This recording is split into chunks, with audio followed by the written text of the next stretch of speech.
Assalamualaikum. Waalaikumsalam. Ya Allah. Kok pakai jas? Jas resmi ini Kiai. Mau mengawinkan di mana? Enggak Kiai. Tidak untuk mengawinkan siapa-siapa, tapi juga tidak untuk menikahi siapa-siapa. Hanya pakai jas aja Kiai. Kan Oh, pantas kan Kiai kelihatan lebih muda kan? Bagus. Bagus. Saya ingin juga. Gini Kiai, saya barusan dengar nih. Ada orang bilang dia belum selesai masa iddahnya kok sudah datang ke banyak kerumunan orang. Sebenarnya iddah sendiri itu apa Kiai? Artinya Kiai? Iddah itu adalah masa tunggu. Masa tunggu. Masa tunggu yang wajib dijalani oleh seorang perempuan ketika telah bercerai dengan suaminya, di mana dia itu tidak boleh kawin dengan laki-laki lain kecuali setelah menjalani masa itu. Masa iddah itu ya Kiai. Emang masa iddah itu ada berapa macam Kiai? Pertama-tama saya akan menjelaskan iddah yang menggunakan pendekatan kuru atau suci. Suci. Suci. Akan saya menjelaskan bahwa ada perbedaan antara perempuan yang ditalak oleh suaminya dalam keadaan suci dan perempuan yang ditalak oleh suaminya dalam keadaan haid.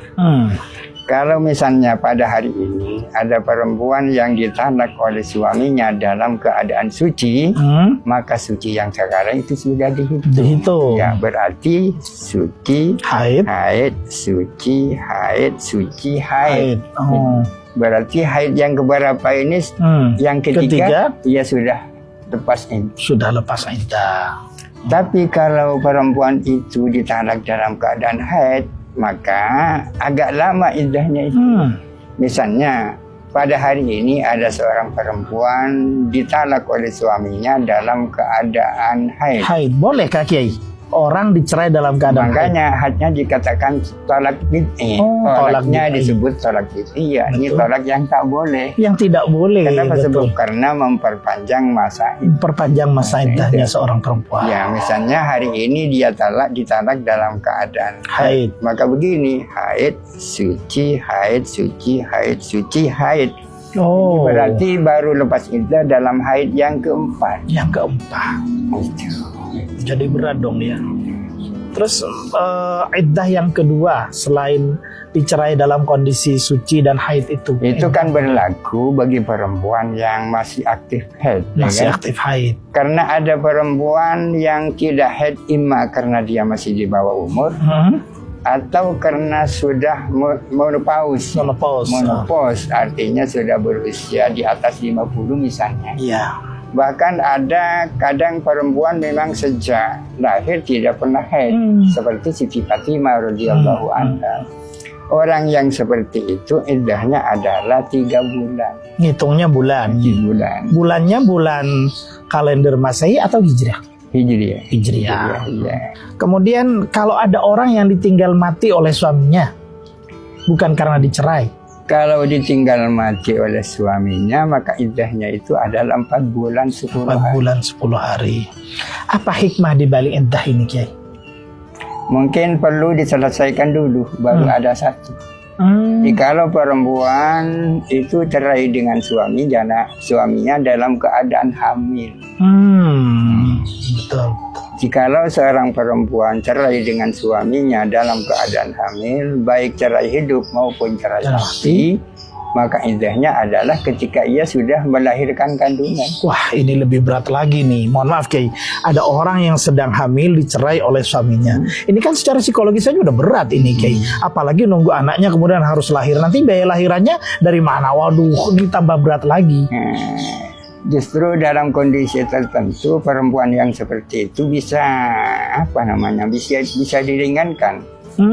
Kalau misalnya seorang perempuan ditalak oleh suaminya ketika usia kandungannya sudah 9 bulan. Mendekati lahir.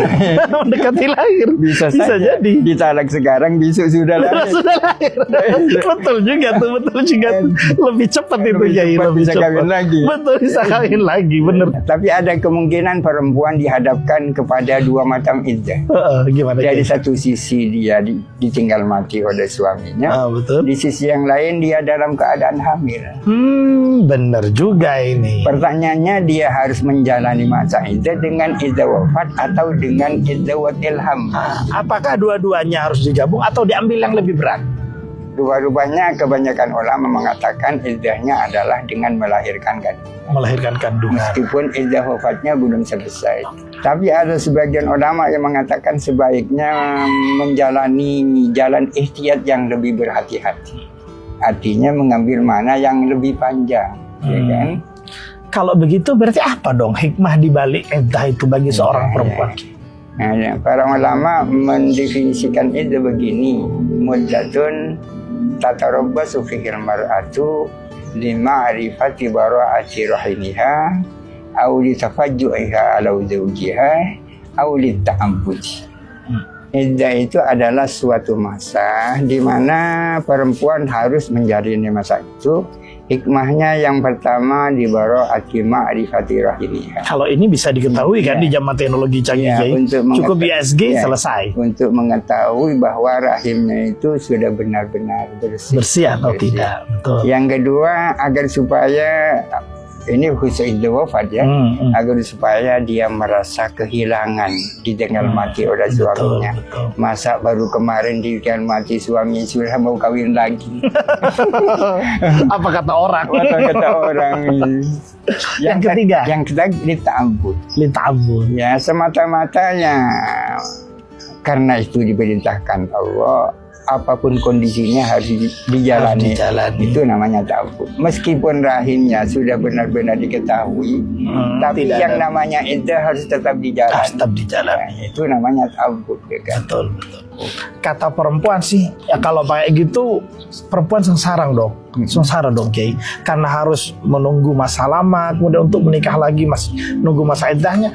Kadang laki-laki nih Kiai, belum 7 hari kalau dalam tradisi masyarakat Muslim Indonesia, atau belum 40 hari sudah mau nikah lagi. Ada iddahnya nggak sih?